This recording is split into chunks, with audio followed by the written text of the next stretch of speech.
ভালোবেসে বিয়ে করে বিয়ের 11 মাস পর মর্মান্তিক পরিণতি যুবকের। না, আমার ভাইকে মার্ডার করেছে তো ওরা। আমার ভাইয়ের খাবারে ওরা বিষ মিশিয়ে দিয়েছে। বিষ মিশিয়ে দিয়েছে। আমার ভাই ঘাট পার হয়েছে, খেয়া ঘাট পার হয়ে কিছু দূর এসে আমার ভাই পড়ে গেছে। সেখান থেকে আমার ভাইকে নিয়ে যাওয়া হয়েছে শক্তিপুর হসপিটালে। সেখানে ডাক্তাররা চিকিৎসা করার পরে জানায় আমার ভাইয়ের শরীরে বিষ পাওয়া গেছে।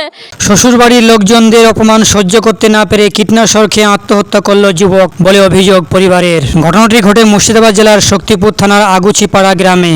মৃত্যু যুবকের নাম আশরাফ আলী শেখ, বয়স 26 বছর। পরিবার সূত্রে জানা যায়, আশরাফ বছরখানেক আগেই সালার থানার তালিবপুরের বাসিন্দা সীমা খাতুনকে ভালোবেসে বিয়ে করে।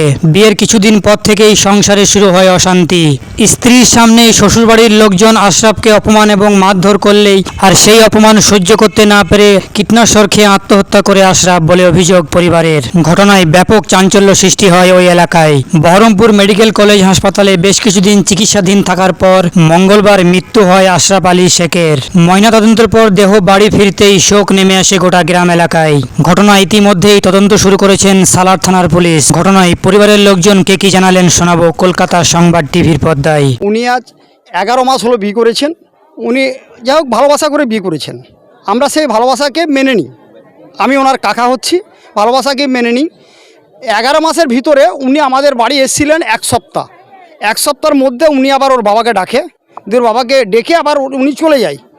পরে আমরা নেক্সট আনতে যাই, ওনাকে জিজ্ঞাসা করা হয়, উনি নাকি আমাদের পরিবেশের সঙ্গে ওনার খাপ খাচ্ছে না, আমাদের পরিবেশ ওনার পছন্দ নয়। দিয়ে বারবার এই প্রস্তাব নিয়ে আমরা যাই, আমাদেরকে ঘুরিয়ে দেয় এবং ছেলেও তাকে ফোন করে, ছেলের ফোন রিসিভ করে না। ও বেশিরভাগই অন্য কলে ব্যস্ত থাকে। ইদানিং গত মঙ্গলবার ওনাকে ফোন করেছে মেয়েটা নিজে, ও কোনো সময় ফোন করে না, মেয়েটা নিজে ফোন করেছে যে আমার একটা মোবাইল দরকার, আমার মোবাইলটা খারাপ হয়ে গেছে। ছেলে প্রশ্ন করেছে যে মোবাইল তো তুমি আমাকে ফোন করো না, তোমার মোবাইল তো আমি কিনে দেবো না, তা তুমি তো অন্য কলে ব্যস্ত থাকো। দিয়ে ছেলের মন যাই হোক বইয়ের প্রতি টান আছে, ভালোবাসা করে বিয়ে করেছে।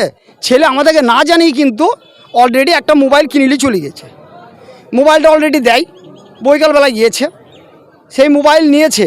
নেওয়ার পর পার্শ্ববর্তী যে আমাদের রিলেটিভ আছে কিছু, তার প্রতি শারীরিক বা মানসিক প্রচণ্ড নির্যাতন করা হয় এবং মারধরও করা হয়। সকাল যখন আমরা পরে জানতে পারি, এটা কিন্তু আগে জানতে পারিনি। ছেলেকে কোনো মোবাইল ব্যবহার করতে দেওয়া হয়নি, আমাদেরকে ফোন করতে দেওয়া হয়নি। তারপরের দিন নেক্সট সকালবেলায় 11টার সময় আমরা লোক মারফত জানতে পারি যে টিয়ার ফেরিঘাট আছে, ফেরিঘাটের কাছে উনি মোটরসাইকেল বাইকে আস্তে আস্তে উনি পড়ে যায় এবং মুখ দিয়ে কথা বলার ক্ষমতা নেই, মুখ দিয়ে ফেনা টেনা ভাঙতে লেগেছে। আমরা সঙ্গে সঙ্গে লোক মারফত খবর পাই। আমরা যে ছেলেটাকে আনতে যাই, ছেলেটাকে নিয়ে ওইখান থেকে টুকটুকি করে সোজা ব্লক স্বাস্থ্যকেন্দ্র শক্তিপুর নিয়ে যাই। উনি সঙ্গে সঙ্গে প্রাথমিক চিকিৎসা করে উনি বহরমপুর মেডিকেলে রেফার করেন।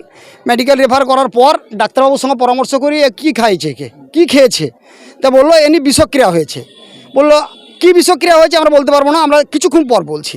কিছুক্ষণ পর বলছে উনি আগুন তেল খেয়েছে, আগুন। এবং ছেলেকে আমরা জিজ্ঞাসা করতে পারছি না, ছেলে যা হচ্ছে ইশারায় আমাদেরকে সিগন্যাল দিয়েছে যে ওই বাড়িতে আমাকে প্রেসার দিয়ে খাওয়ানো হয়েছে। এই পর্যন্ত ঘটনায় 1 সপ্তাহ ধরে উনি মেডিকেল কলেজে মৃত্যুর সঙ্গে পাঞ্জা লড়ছিল। আজ গতকালকে উনি 4টের সময় শেষ হয়ে গেছে।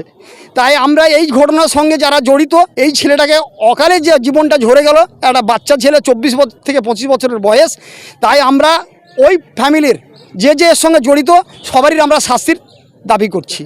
হ্যাঁ, কেস আমরা অলরেডি থানায় এফআইআর করেছি। সালারে থানায়, শক্তিপুর থানায় করিনি, না সালার থানায় করেছি অলরেডি। আজকে যে ডিসপাস সার্টিফিকেটটা দিয়েছে অলরেডি থানার বড়বাবুকে দিয়ে দিয়েছি, শক্তিপুরকেও দিয়ে দিয়েছি। শক্তিপুরকে আগে গিয়েছিলাম, উনি বলেছেন ওকে নোকাল থানায় যাও। নোকাল থানায় গিয়েছি, আমরা অনলাইনে কমপ্লেনটা করে দিয়েছি। আমার নাম মতরাইল শেখ, উনি আমার ভাইপো। আগুন খায়নি, আগুন খাওয়ানো হয়েছে ওকে। হ্যাঁ,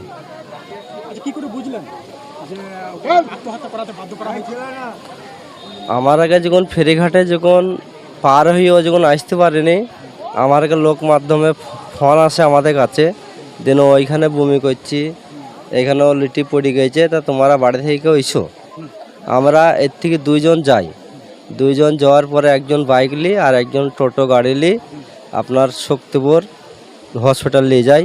ওইখানে ওরা তাড়াতাড়ি আমাকে মেডিকেল হসপিটালে পাঠিয়ে দেয়। ওইখানে গিয়ে আমাকে বলা হলো দিন এ কিছু একটা বিষক্রিয় একটা জিনিস একে খই দেওয়া হয়েছে। ডাক্তার বললো ওটা তো কোনে আমরা বুঝতে পারলাম দেন ওকে কোনো একটা বিষ খইছে। তার কিছুক্ষণ পরে ও বললো দিন বিশাল একটা মারাত্মক বিষ খেয়েছে, তোমার ভাই আর বাঁচবে না, সাথে সাথে বলে দিয়েছে।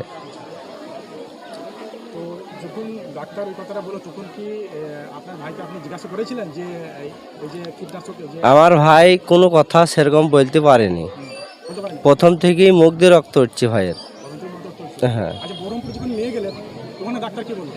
ওইখানকার ডাক্তার প্রথমেই ভর্তি নেওয়ার পরে ওকে প্রথমেই আমাকে বলা হলো দিন ওকে কিছু একটা বিষক্রিয় একটা হেভি জিনিস খাওয়ানো হয়েছে ওকে একটা। মহিবুল শেখ, ওটা আমার ছোট ভাই। মঙ্গলবারের দিন 5:30টার দিকে তালিকপুর যায়। কালপুর গিয়েছে? বৌমা বলেছিল একটা মোবাইল, আমি বললাম মোবাইল কী করবো, নতুন মোবাইল। তা বলছি তোমার বৌমা চেয়েছে মোবাইলটা দিলে পর আমার সঙ্গে আসবে। মোবাইলটা দিলে আসবে? আমাকে যেটা বাড়িতে বলে গেছে, মোবাইল নিয়ে গিয়েছে ওখানটায়। মোবাইল নিয়ে যাওয়ার পর মোবাইল দিয়েছে, তার ফেরি দিন বলছে কাটোয়া নিয়ে চলো বৌমাকে। বৌমাকে কাটোয়া দেখা চলে যায় কোথায় বিয়ে হয়েছে? তালিকপুরে। কালেক্টর কোন পাড়ায়? না, খোয়াজপাড়া। খোয়াজপাড়া। যে মেয়েটির সঙ্গে বিয়ে চলছে তার নাম কি? তার নাম হচ্ছে সীমা, সীমা। মেয়েটার নাম সীমা। সীমা। আচ্ছা আপনার যেখানে বিয়ে হয়েছিল আপনার ছেলের ওর শ্বশুরের নাম কি? ও মাসুদ, মাসুদ শেখ। আচ্ছা এই অবধি ঘটনা ঘটে যাওয়ার পর কোনো লোককে কোনো লোক এসেছেন ওখানে? না না না ফোন করেছিল কাল থেকে আজ অবধি? না ফোন করেন? না। তো এই বিষয়ে আপনি কি চাইছেন? আমি আমার থেকে আমার যে ছেলে চলে গেল ওদের কঠিন শাস্তি চাই আমি। আমার এক ছেলে চলে গেল, ওর জন্য এর থেকেও শাস্তি পাই আমি। এই যে একটা মর্মান্তিক ঘটনা ঘটে গেল যে হতে পারে স্বামী স্ত্রীর মধ্যে হয়তো মলমালিন্য বা আরও ঝগড়া হতে পারে, এরকম কোনো প্রতিক্রিয়া বুঝতে পেরেছিলেন? প্রতিকা আমার ছেলের আজকে 10 মাস বিয়ে হয়েছে, আমি ছিলাম না, আমি 3 জেলায় ছিলাম। ছেলেরা একটু যোগাযোগ ভালোবাসা করে বিয়ে করেছিল, আমার ছেলেরাই দিন এসেছিল। মেয়ে কিন্তু আমাদের বাড়িতে কিছুদিন ছিল, দিয়ে যা হোক কতদিন ছিল? ওই মোটামুটি 20-25 দিন মতন ছিল। বাকি ওখানেই ছিল? হ্যাঁ, 1 মাসই ধরুন। যে মেয়ের কি কোনো অবৈধ সম্পর্ক ছিল কারোর সঙ্গে? অবৈধ সম্পর্ক ছিল কি না ছিল আমার বাট আমি কী করে জানবো, সে সেখানে জানে। মেয়ে কিন্তু একটু সময় নিকটে ঝামেলা হওয়ার কারণ থেকে এমনকি কোনোদিন বুঝতে পেরেছিলেন যে ফোনের মাধ্যমে হোক বা কারোর সঙ্গে হয়তো কথা বলা এরকম? 7 দিনকার নাম করে নিয়ে যাওয়া হয়েছিল। সে ছেলেকে মেয়েকে বললো আমাদের গ্রাম থেকে একটা মডেল ছিল, সে মডেল আসলো, আমার মেয়ে পাঠাচ্ছিলাম না, বললাম এই আসলো আর আমার এখনই পাঠাবো কেন। সে মডেল বললো যা পাঠিয়ে দাও। তারা কিন্তু নিজে মুখে বলি যে আমরা 1 সপ্তাহের ভিতরে মেয়ে এখানটায় দিয়ে যাবো। দিয়ে ওরা নিয়ে গেল, ওখানটায় মেয়ে আছে আজ 8 মাস। আমার ছেলে বা আমি একবার গিয়েছিলাম আনতে, বললো আমার মেয়ের শরীর খারাপ, এখন যেতে পারবে না। আমার স্ত্রী একদিন গিয়েছিলো, বললো শরীর খারাপ, যেতে পারবে না। পরশুদিন মঙ্গলবার দিন ডেট আছে, তাহলে মঙ্গলবারের দিন ওখানটায় কাটোয়া নিয়ে যাবো, তারপরে সে নিয়ে যাবো। কিন্তু আমি বুধবারের দিন আবার যাই, বলে আমার মেয়ের শরীর খারাপ, ডাক্তার ছিল না, ডাক্তার দেখানো হয়নি, জ্বর হবে না। আমি ঘুরে বাড়ি আসি। হ্যাঁ, আমার নাম রফিক শেখ।